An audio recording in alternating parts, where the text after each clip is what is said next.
चलिए इस वीडियो में हम बात करेंगे ईरान और अमेरिका की। दरअसल आखिरी दौर में ईरान से डील चल रही है और जल्द ही हॉर्मुज स्ट्रेट ऑफ हॉर्मुज जो जहां से दुनिया का 20% तेल आयात किया जाता है वो खुल सकता है। ये बात ट्रंप ने कही है। ट्रंप इस बात का दावा कर रहे हैं। अब किसमें कितनी सच्चाई है कितनी नहीं वो बात हम समझेंगे इस वीडियो के जरिए।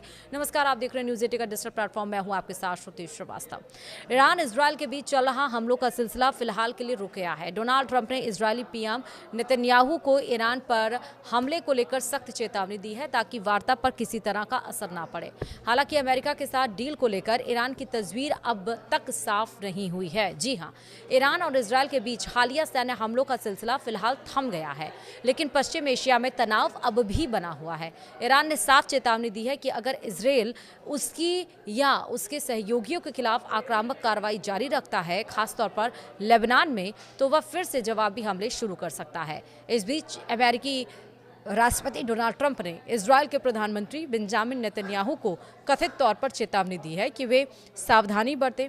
अमेरिकी न्यूज़ साइट एक्सियोस के मुताबिक ट्रंप ने कहा है कि अगर इजरायल की सैन्य कार्रवाइयों के कारण ईरान के साथ हुआ युद्ध विराम टूटता है तो उसे भविष्य में अमेरिका का पूरा समर्थन नहीं मिल सकता। वहीं अब समझना जरूरी है कि ईरान युद्ध में अब तक क्या क्या हुआ है वो समझिए। दरअसल ईरान के संसद अध्यक्ष और अमेरिका के साथ बातचीत में प्रमुख भूमिका निभाने वाले मोहम्मद बाकर कालिबाफ ने कहा है कि कागजों पर मौजूद युद्ध विराम का कोई वास्तविक महत्व नहीं है क्योंकि जमीनी स्तर पर लगातार उल्लंघन होते रहे हैं। उन्होंने आरोप लगाया कि विरोधी पक्ष की ओर से बार बार समझौतों का उल्लंघन किया गया और भरोसा कायम करने की कोई वास्तविक इच्छा दिखाई नहीं दी। दूसरी ओर अमेरिका सेना के सेंट्रल कमांड यानी कि सेंटकॉम ने दावा किया कि उसकी सेनाओं ने ओमान की खाड़ी में एक तेल टैंकर को निशाना बनाकर निष्क्रिय कर दिया। अमेरिकी अधिकारियों के मुताबिक यह जहाज ईरान के एक बंदरगाह की ओर जा रहा था। अमेरिका ने यह भी कहा कि अप्रैल में ईरानी बंदरगाहों पर लगाए गए प्रतिबंधों के बाद अब तक 7 जहाजों के खिलाफ इसी तरह की कार्रवाई की जा चुकी है।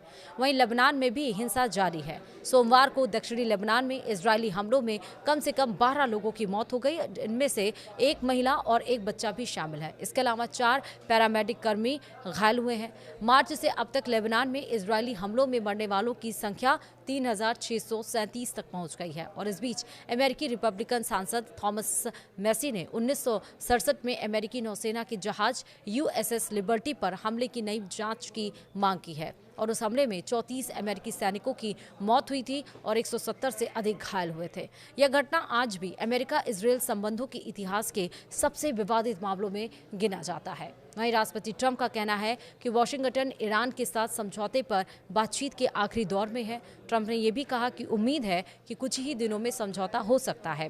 ट्रंप ने पत्रकारों से इसे लेकर बात की है और ये बताया है कि इस समझौते से ईरान को परमाणु हथियार हासिल करने से रोका जा सकेगा। समझौते पर हस्ताक्षर होते ही हॉर्मुज तुरंत फिर से खोल दिया जाएगा और अल जजीरा की रिपोर्ट में यह दावा भी किया गया है कि सोमवार को ईरान पर इजरायल के जबरदस्त हमलों के दरमियान ईरानी सेना के एयर डिफेंस के 2 जवान मारे गए। हालांकि इजरायल और ईरान ने कहा कि वे हमले रोक देंगे, लेकिन ईरान ने चेतावनी दी है कि अगर इजरायल ने बेरूत पर हमले फिर से शुरू किए तो वह भी लड़ाई दोबारा शुरू कर देगा। वहीं पाकिस्तान और लेबनान के सेना प्रमुखों ने रावलपिंडी में मुलाकात कर रक्षा सहयोग बढ़ाने और क्षेत्रीय सुरक्षा मुद्दों पर चर्चा की। दोनों देशों ने सैन्य संबंधों को और मजबूत करने पर सहमति जताई। पाकिस्तानी सेना के मीडिया विंग की ओर से जारी बयान के मुताबिक लेबनान के सेना प्रमुख रोडोल्फ और पाकिस्तान के सेना प्रमुख आसिम मुनीर ने अपनी हितों बदलते हुए क्षेत्रीय सुरक्षा माहौल, रक्षा सहयोग और द्विपक्षीय सैन्य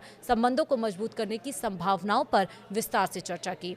यह मुलाकात ऐसे समय में हुई है जब पाकिस्तान अमेरिका और ईरान के बीच जारी तनाव को कम करने के लिए मध्यस्थता की भूमिका निभा रहा। ईरान का कहना है कि किसी भी संभावित समझौते में लेबनान की स्थिति को भी शामिल किया जाना चाहिए, जहां इजरायल और ईरान समर्थित हिजबुल्लाह के बीच लंबे समय से संघर्ष जारी है। वहीं अमेरिका और ईरान के बीच लंबे समय से चल रही बातचीत का कोई हल नहीं निकल पा रहा है। अमेरिका की तरफ से दावे किए जा रहे हैं कि समझौता लगभग अपने आखिरी चरण में पहुंच चुका है। वहीं ईरान का कहना है कि बातचीत अभी भी चल रही है। और इस बीच अमेरिका के उपराष्ट्रपति JD वेंस ने अमेरिकी मीडिया को बताया है कि ईरान के साथ बातचीत के जरिए राष्ट्रपति ट्रंप के लक्ष्यों को पाने के लिए अमेरिका अच्छी स्थिति में है।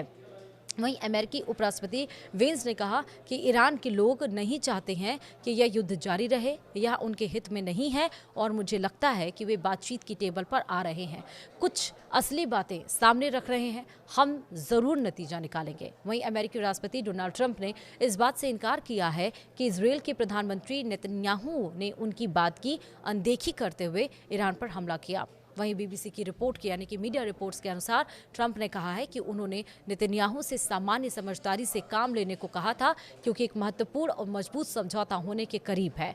ट्रंप के मुताबिक जब उनकी नेतन्याहू से बातचीत हुई तब तक मिसाइलें पहले ही अपने लक्ष्य की ओर भेजी जा चुकी थी। ट्रंप ने यह भी कहा कि जब मैं उनसे बात कर रहा था तब मिसाइलें पहले ही रास्ते में थीं। उन्होंने ये भी दावा किया कि अगर मैं नेतन्याहू से कुछ करने के लिए कहता हूं तो वह ऐसा करते हैं।